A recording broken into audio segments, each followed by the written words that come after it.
Hi everyone, good evening. This is Swami. Welcome back to my channel. Today we are going to discuss about our spoken English classes for a beginners.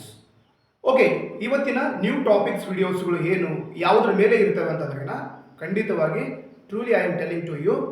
So ಇವತ್ತಿನ video demonstrative pronouns. ಇಂದಿನ ನಾನು ವಿಡಿಯೋಗಳನ್ನು many videos I made on subject pronouns. But ಇವತ್ತಿನ ಟಾಪಿಕ್ನಲ್ಲಿ ನಾನು ಡೆಮಿನಿಸ್ಟ್ರೇಟಿವ್ ಪ್ರನೌನ್ಸ್ಗಳ ಮೇಲೆ ಮಾಡ್ತಾ ಇದ್ದೀನಿ. ಯಾಕೆ ಡೆಮಿನಿಸ್ಟ್ರೇಟಿವ್ ಟಾಪಿಕ್ಸ್ಗಳ ಮೇಲೆ ನಾನು ವಿಡಿಯೋಗಳನ್ನು ಸ್ಪೋಕನ್ ಇಂಗ್ಲೀಷ್ ವಿಡಿಯೋಗಳನ್ನು ನಾನು ಮಾಡ್ತಾ ಇದ್ದೀನಿ ಅಂದ್ರೆ basically every beginners we are going to understanding first these things.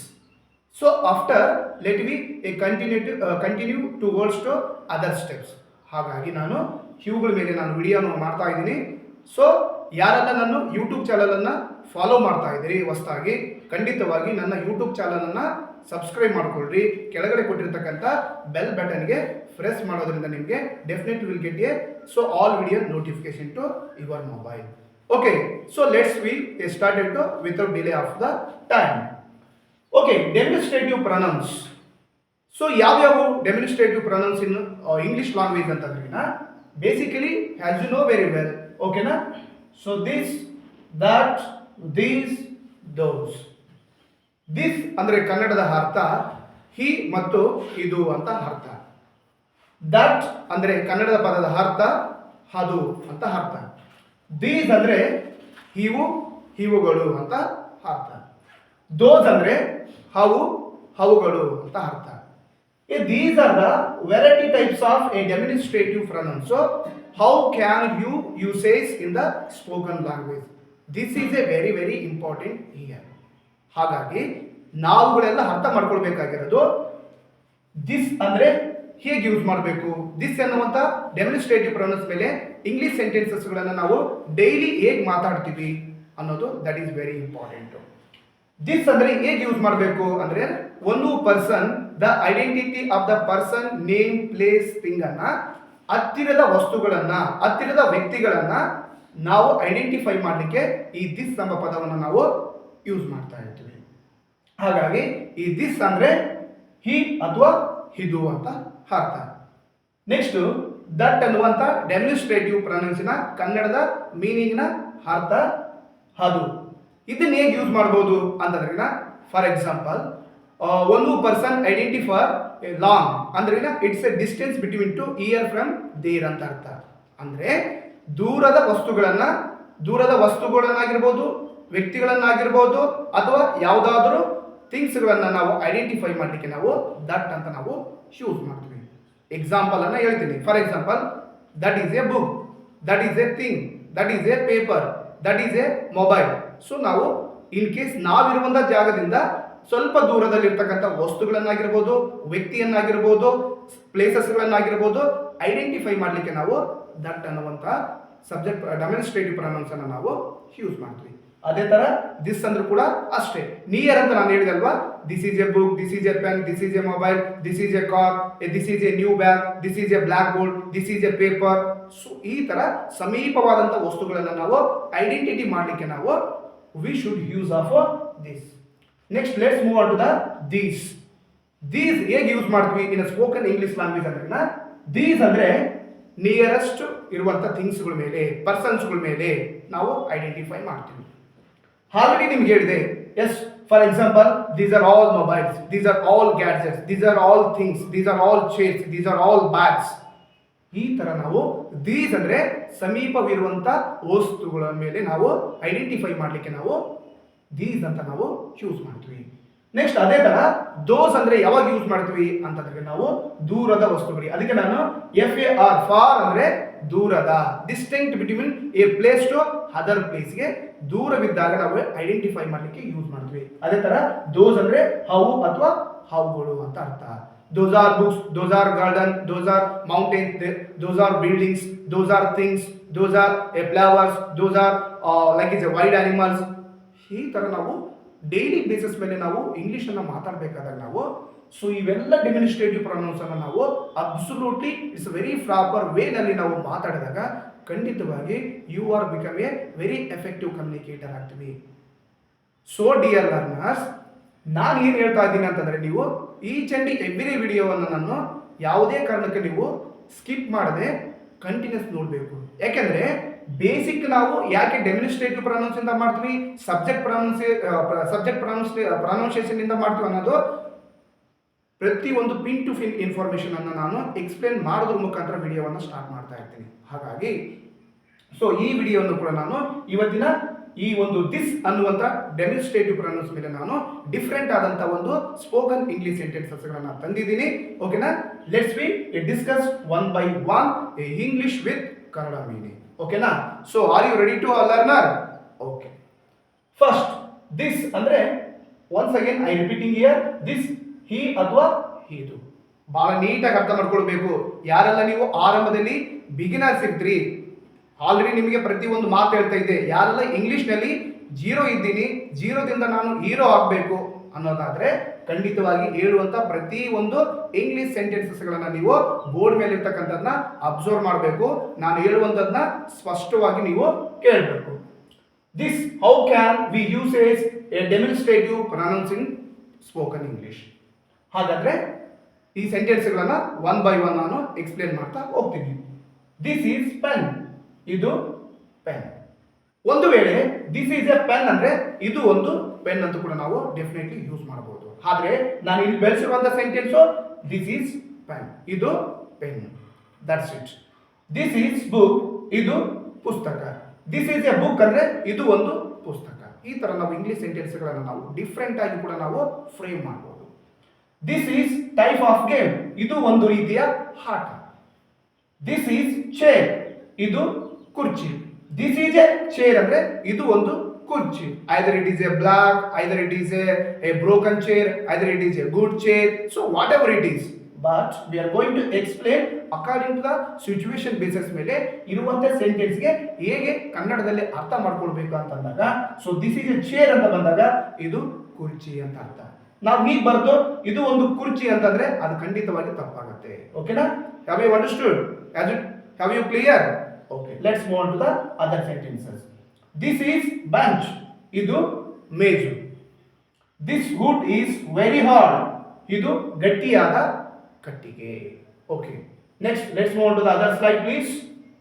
This is black board, ಇದು ಕಪ್ಪು ಹಲಿಗೆ. For example, so now I am here using of black board. I think this is a black board, ಇದು ಕಪ್ಪು ಹಲಿಗೆ. ಕಪ್ಪು ಹಲಿಗೆ ಅಂದ್ರೆ ಇಲ್ಲಿ ಒಂದು ಕಪ್ಪು ಬೋರ್ಡಿಗೆ ನಾವು ಕನ್ನಡದಲ್ಲಿ ಹಲಿಗೆ ಎಂಬ ಶಬ್ದದ ಅರ್ಥ. ದಿಸ್ ಈಸ್ ಲೆಟರ್, ಇದು ಪತ್ರ. ದಿಸ್ ಈಸ್ ಎ ಲೆಟರ್ ಅಂದ್ರೆ ಸೊ ಇದು ಒಂದು ಪತ್ರ. For example, someone is asked to you, what is this? Yes, this is a chair, this is a book, this is a pen, this is a letter ಅಂತ ಹೇಳ್ತಿರ್ತೀವಲ್ಲ, ಆ ಸಂದರ್ಭದಲ್ಲಿ ನಿಮಗೆ question ಮಾಡಿದಾಗ ಇಂಟರ್ಗ್ರೇಟಿವ್ sentence ಅನ್ನ ಮಾಡಿದಂಥ ಸಂದರ್ಭದಲ್ಲಿ ಖಂಡಿತವಾಗಿ ನೀವು so you have to say this like, this is letter ಅಂದ್ರೆ ಇದು ಪತ್ರ. This building is very tall, ಇದು ಬಹಳ ಎತ್ತರವಾದಂಥ ಕಟ್ಟಡ ಅಥವಾ ಮಹಡಿ ಅಂತ ಕೂಡ ನೀವು ಹೇಳ್ಬಹುದು. ದಿಸ್ ಈಸ್ ಮೈ ಕಾರ್, ಇದು ನನ್ನ ಕಾರು. ಮೆನಿ ಟೈಮ್ಸ್ ಅಲ್ಲಿ ಹೇಳ್ತಾ ಇರ್ತೀರಿ, ಯಾರಾದ್ರೂ ಕೇಳಿದಾಗ ಇದು ಯಾರ್ದು, who is this things and who is this thing, who is this property ಅಂತ ಯಾರಾದ್ರೂ ಕೇಳಿದಾಗ ಖಂಡಿತವಾಗಿ ಆನ್ಸರ್ ನೀವು ಹೇಗೆ ರಿಪ್ಲೈ ಮಾಡ್ತಾ ಇರ್ತೀರಿ ಅದರ್ ಪೀಪಲ್ಸ್ಗೆ ಅಂತ, this is my car, this is my bike, this is my bicycle. So ಈ ತರ ನೀವು ರಿಪ್ಲೈ ಆನ್ಸರ್ಗಳನ್ನು ನೀವು ಕೊಡ್ತಾ ಇರ್ತೀರಿ. ಹಾಗಾಗಿ ಈ ಸಂದರ್ಭಗಳಲ್ಲಿ ನಾವು ದಿಸ್ ಈಸ್ ಮೈ ಕಾರ್ ಅಂದ್ರೆ ಇಲ್ಲಿ ಅರ್ಥ ಇದು ನನ್ನ ಕಾರು ಅಂತ ಅರ್ಥ. ದಿಸ್ ಪ್ಲೇಸ್ ಈಸ್ ಡೇಂಜರ್, ಇದು ಅಪಾಯಕಾರಿ ಸ್ಥಳ. How is this place man? This is a very dangerous place man, don't go there ಅಂತ ನಾವು ಯಾವಾಗಾದ್ರೂ ಹೇಳ್ತಿರ್ತೀವಲ್ವಾ, ಅಂತ ಸಂದರ್ಭಗಳಲ್ಲಿ ಈ ಸೆಂಟೆನ್ಸ್ಗಳು ನಮಗೆ ತುಂಬಾ ಯೂಸ್ಫುಲ್ ಆಗ್ತವೆ. ದಿಸ್ ಪ್ಲೇಸ್ ಈಸ್ ಡೇಂಜರ್, ಇದು ಅಪಾಯಕಾರಿ ಸ್ಥಳ. ದಿಸ್ ಈಸ್ ರಾಜು, ಇದು ರಾಜು. ಯಾಕಂದ್ರೆ ಬಹಳಷ್ಟು ಸೊ ಡಿಯರ್ ಲರ್ನರ್, ನಾನು let me clear. For examples, ನಾವು ಯಾವುದಾದ್ರೂ ನಮ್ಮ ನೇಮ್ಸ್ಗಳನ್ನು ನಾವು ನಮ್ಮ ಸೆಲ್ಫ್ ಇಂಟ್ರೊಡಕ್ಷನ್ ಅನ್ನ ನಾವು introduce in front of other people ಬಳಿ ನಾವು ಮಾಡಬೇಕಾದಾಗ ಯಾವಾಗ ನಾವು ಏನು ಹೇಳ್ತೀವಿ ನಾವು, for example my name is, I ham ಅಂತ ಬಳಸ್ತೀವಲ್ಲ, ಅದಕ್ಕೆ ಇನ್ಸ್ಟೆಂಟ್ ಆಗಿ ದಿಸ್ ಈಸ್ ಅಂತ ಕೂಡ ನಾವು ಖಂಡಿತವಾಗಿ ಬಳಸ್ಬೋದು. Because this is like is a advance English language. ಹಾಗಾಗಿ ನಮಗೆ this is Swami, this is Raju, this is Gagan, so this is Sandeep, ಈ ತರ definitely we say like that. ಓಕೆನಾ? That is a absolutely wrong. ಓಕೆನಾ? ದಿಸ್ ಈಸ್ ರಾಜು ಅಂದ್ರೆ ಇದು ರಾಜು ಅಂತ ಅರ್ಥ. Okay, have you understood? Okay, let's move on to the other slide please. This movie is good. ಈ cinema ಚೆನ್ನಾಗಿದೆ. ಯಾರೋ ಕೇಳ್ತಾರೆ, hey how is this movie man ಅಂತ ಕೇಳಿದ್ರೆ, this is movie wonderful, this is a movie a good ಅಂತ ಹೇಳ್ತೀರಲ್ವಾ? ಅದೇ ತರ ದಿಸ್ ಮೂವಿ ಈಸ್ ಗುಡ್, ಈ ಸಿನಿಮಾ ಚೆನ್ನಾಗಿದೆ. This shirt is too tight, ಈ ಅಂಗಿ ತುಂಬಾ ಬಿಗಿಯಾಗಿದೆ. ದಿಸ್ ಈಸ್ ಹಾರ್ಡ್ ಥಿಂಗ್, ಇದು ಗಟ್ಟಿಯಾದ ವಸ್ತು. ಇಲ್ಲಿ ಥಿಂಗ್ ಅಂದ್ರೆ ವಸ್ತು ಅಂತ ಅರ್ಥ. ಇದು ಗಟ್ಟಿಯಾದಂತ ವಸ್ತು ಅಂತ ನಾವು ಹೇಳ್ಬೋದು. ದಿಸ್ ಪರ್ಸನ್ ಪ್ಲೇಸ್ ವೆಲ್, ಈ ವ್ಯಕ್ತಿ ಚೆನ್ನಾಗಿ ಆಡುತ್ತಾನೆ. ನೋಡಿ, ಈ ಸೆಂಟೆನ್ಸ್ಗಳಲ್ಲಿ ಕೆಲವೊಂದು ಹಿ ಅಂತ ಬಂದಿದೆ, ಇದು ಅಂತ ತುಂಬಾ ಬಂದಿದೆ. ಆದ್ರೆ ಇಲ್ಲಿ ಈ ಅಂತ ಬಂದಾಗ this movie is A good ಅಂದ್ರೆ ಇಲ್ಲಿ ಪರ್ಟಿಕ್ಯುಲರ್ ಸಿಚುವೇಶನ್ ಬೇಸಿಸ್ ಮೇಲೆ ನಾವು ಈ ಅಂತದ್ದು ಬರುತ್ತೆ. ಯಾಕಂದ್ರೆ ಈ ಸಿನಿಮಾ ಚೆನ್ನಾಗಿದೆ, ಇದು ಸಿನಿಮಾ ಚೆನ್ನಾಗಿದೆ ಅನ್ನೋದಕ್ಕಿಂತ ಈ ಸಿನಿಮಾ ಚೆನ್ನಾಗಿದೆ ಅಂತ ಬಳಸಿದಾಗ ಅದು ಎಫೆಕ್ಟಿವ್ ಆಗಿರುತ್ತೆ ಅನ್ನುವಂತ ಸಿಚುವೇಶನ್ ಬೇಸಿಸ್ಗೆ ಈ ಅನ್ನೋದು ನಾವು ಯೂಸ್ ಮಾಡ್ತಾ ಹೋಗ್ತಿರ್ತೀವಿ. This is odd thing. Okay, this person plays well, ಈ ವ್ಯಕ್ತಿ ಚೆನ್ನಾಗಿ ಹಾಡುತ್ತಾನೆ. Next, this girl is naughty, ಈ ಹುಡುಗಿ ನಾಟಿ ಇರುತ್ತಾಳೆ. ದಿಸ್ ಗೇಮ್ ಈಸ್ ವೆರಿ ಟಫ್, ಇದು ಬಹಳ ಕಠಿಣವಾದಂತ ಆಟ ಅಥವಾ ಕ್ರೀಡೆ ಅಂತ ನಾವು ಹೇಳ್ಬೋದು. This is my favourite car, ಇದು ನನ್ನ ಇಷ್ಟವಾದಂತ ಕಾರು. ಓಕೆನಾ? So these are the variety types of a demonstrative subject pronouns ಮೇಲೆ ಇರುವಂತಹ ಸ್ಪೋಕನ್ ಇಂಗ್ಲಿಷ್ ಸೆಂಟೆನ್ಸಸ್ ಗಳನ್ನು ನಾವು so either we can use in college like is in school and other places ಅಲ್ಲಿ ನಾವು ಒಂದು ಸಿಸ್ಟಮೆಟಿಕ್ ಆಗಿ ನಾವು ಬಳಸಿದಾಗ definitely we become a very good English communicator ಆಗೋದ್ರಲ್ಲಿ ಯಾವುದೇ ಅನುಮಾನ ಇರಲ್ಲ. ಹಾಗಾಗಿ so dear learner, I request once again, ಯಾರೆಲ್ಲ ನನ್ನ ವಿಡಿಯೋಗಳನ್ನು ನೀವು ನೋಡ್ತಾ ಇರ್ತೀರಲ್ವಾ, ಸೊ ಯಾವುದೇ ಕಾರಣಕ್ಕೆ ಸ್ಕಿಪ್ ಮಾಡಬಾರ್ದು.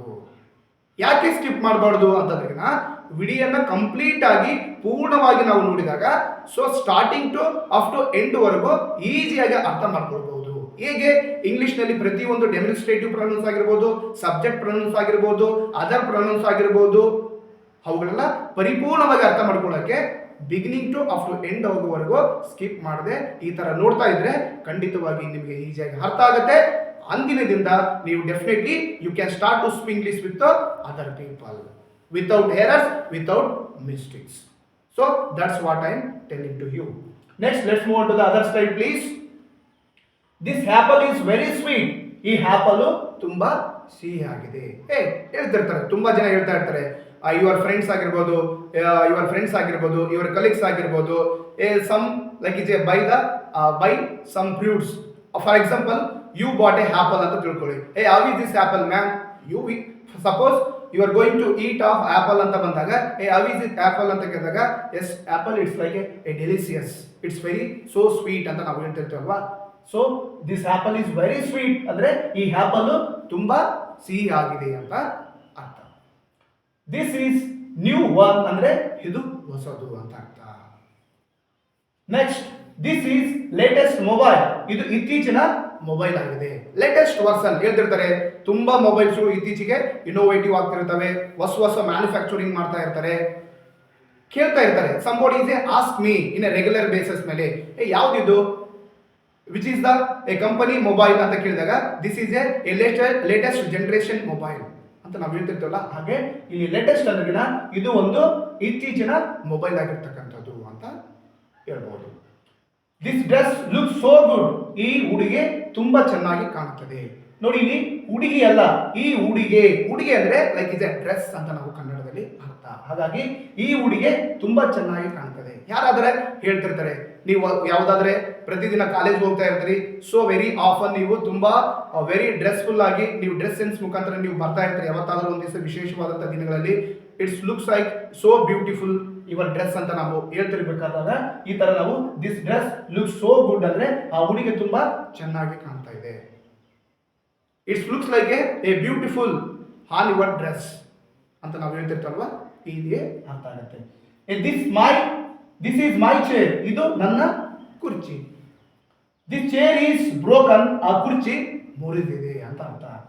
ದಿಸ್ ಫ್ಲಾಟ್ ಈಸ್ ಯುವರ್ಸ್, ಈ ಜಾಗ ನಿಮ್ಮದು. ನೋಡಿ, ದಿಸ್ ಫ್ಲಾಟ್ ಈಸ್ ಯುವರ್ಸ್ ಅಂದ್ರೆ ಇದು ಜಾಗ ನಿಮ್ಮದು ಅಂತ ಅರ್ಥ. Okay, next, this property belongs to me, ಈ ಆಸ್ತಿ ನನಗೆ ಸೇರಿದ್ದು ಅಂತ ಹೇಳ್ತಿರ್ತೀವಿ. For example, your father like is your father, like is your father like is earned lot of property. So ಅವಾಗೆ ನಿಮ್ಮ ಪ್ರಾಪರ್ಟಿ ಬಗ್ಗೆ ಇದು ನಮ್ದು ಅಂತ ನೀವು ಹೇಳ್ಕೊಳ್ಳೋಕೆ ಹೇಗೆ ಯೂಸ್ ಮಾಡ್ತೀರಿ ಇನ್ ಇಂಗ್ಲಿಷ್ ಸೆಂಟೆನ್ಸ್ ನಲ್ಲಿ?